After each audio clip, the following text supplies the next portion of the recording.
If you've watched enough different anime shows to count them on one of your hands, then you've probably noticed that a lot of them are pretty derivative. Guys are always walking in on girls while they're in the bathroom or falling all over their titties. Girls are always acting like they hate the guy and beating the shit out of him, even though they secretly want to suck his dick. You know this shit. It doesn't even matter what decade of anime you're watching. You could be on Urusei Yatsura from 1981 and realizing that nothing has ever changed. These jokes are so old that the joke of calling attention to how stupid the jokes are is almost as old as the jokes themselves. The other day I was watching a fucking shoujo manga adaptation from the year 2000, and a girl gets walked in on in the bath and yells, "What is this, an anime?" You get the picture, this shit is ancient. But the weird part is that you get this scene in Phantom World where the dude tries to avoid accidentally groping a girl and ends up with his face in her panties instead, and I've seen people with the nerve to call this subversive. What the fuck? See, I know what it looks like when this trope gets subverted, because I watched this 21-year-old cartoon called Gundam Wing, where the main character falls on his girlfriend's boobs, and she just stares at him for like half an hour before asking him to get the fuck off of her. The tables are turned on the viewer here because anime has taught you that this scene is supposed to be funny, and that the girl is supposed to slap the guy in the face. But instead, they treat this scene like it's really happening to these characters in real life, and it's just kind of awkward and quiet before the girl has a perfectly reasonable response. Then, just to make sure that you got that they did it on purpose, they throw in this whole scene in the last episode where you get to see what Gundam would be like if it was just like every other stupid-ass harem show, and it fucking sucks! Then the creators realized that even though they solved anime forever back in episode 5, everyone was still making the same bullshit tired-ass cliches, so they released 2 entire god-awful comic books about life in the harem Gundam universe and made a gazillion dollars off of their dumbass fans. Around 10 years later, a whole bunch of people who watched Gundam when they were little kids but didn't want to work for slave wages drawing cartoons when they grew up invented a new kind of anime book called a light novel, and they were super excited to prove both how smart they were and how much anime they had watched by exploring the medium through its meta. The first light novel that anybody read was The Melancholy of Haruhi Suzumiya, and Kyoto Animation was so excited after reading it that he immediately made an anime out of it, which everybody loved. Haruhi Suzumiya was about this girl named the Melancholy, who was desperately trying to convince herself that she was living inside of an anime and that she was secretly God, without realizing that she was living inside of an anime and that she was secretly God. Trust me, it makes sense in context. Most of the jokes were about how even though all of the characters were supposed to represent anime cliches, and the Melancholy was convinced that they were anime cliches, the truth is that they were actually more complex and multidimensional characters who were putting on the facade of being dumbass teenagers in order to appease their autistic god. Trust me, it makes sense in context. Just like in Grandpa Gundam, Haruhi also had a whole part where it showed what the world would be like if it was just some lame-ass slice of life anime, which also got turned into its own comic book and another anime series, cause fuck the entire concept of irony. A couple of years later, this psychopathic sentient logo that reads Nisio Scene decided that it had to one-up Haruhi Suzumiya and create the most self-indulgent, asinine, up-its-own-ass monument to the concept of meta in human history, and therefore wrote the Monogatari series. In the first chapter of Monogatari, this weightless crab girl staples the main character's cheeks together and calls herself a tsundere, which is a word that people had heard before, and therefore it made them laugh. However, the joke which Nisio Scene was trying to tell was apparently lost in the admittedly rather difficult translation, because the entire point is that Crab Girl isn't just some copy and paste anime cliche. She's actually a fully fleshed out character with serious trust issues stemming from her realistically troubled childhood, who acts aggressively towards the main character out of legitimate defensiveness, and then warms up to him after he proves himself to be trustworthy before forming an official, if questionably functional, relationship with him early into the story. While bits and pieces of her personality do correlate with the tsundere cliche, the purpose of writing this line into the script was to draw attention to just how shallow and unhelpful that term can be when describing an actually realized character.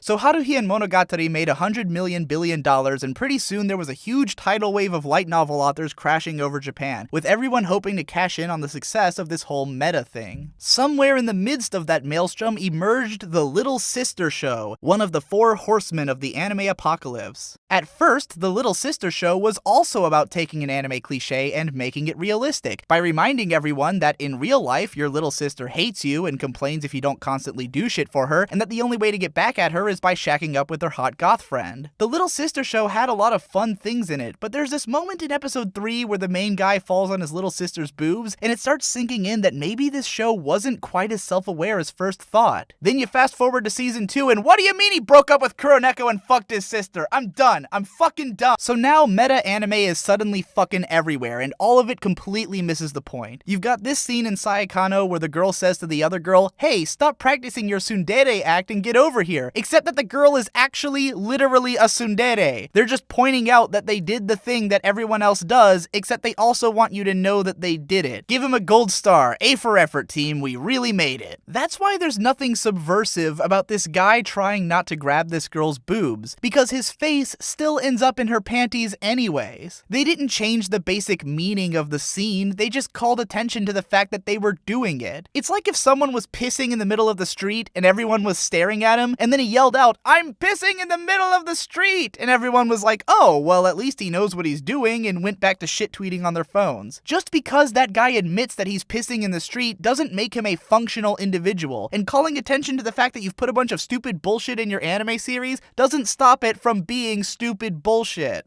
Now, this isn't to say that it's all bad. Last season, we had this wacky, farcical version of a light novel about being trapped in a light novel about being trapped in a video game called Konosuba, and it was fucking hilarious, even if it wasn't necessarily making some deep commentary on the laziness of anime writing. But I'm still sick and tired of all these goddamn light novel adaptations that people treat like they're so fucking clever just because the author watched a bunch of anime and said, hey guys, isn't anime totally like this? And then literally did the exact same thing that every other anime does. Stop it. If you enjoyed this video, you should totally support my channel via Patreon. Also, if you want to see more videos that are like this one, you won't get a whole lot of it on my channel, but go check out My Japanese Animes. He's kind of like this weird, irreverent comedy guy about anime, and he's also one of my best friends, so go give him a watch and a subscribe, and then come back here and also do that for me too, please. Thank you.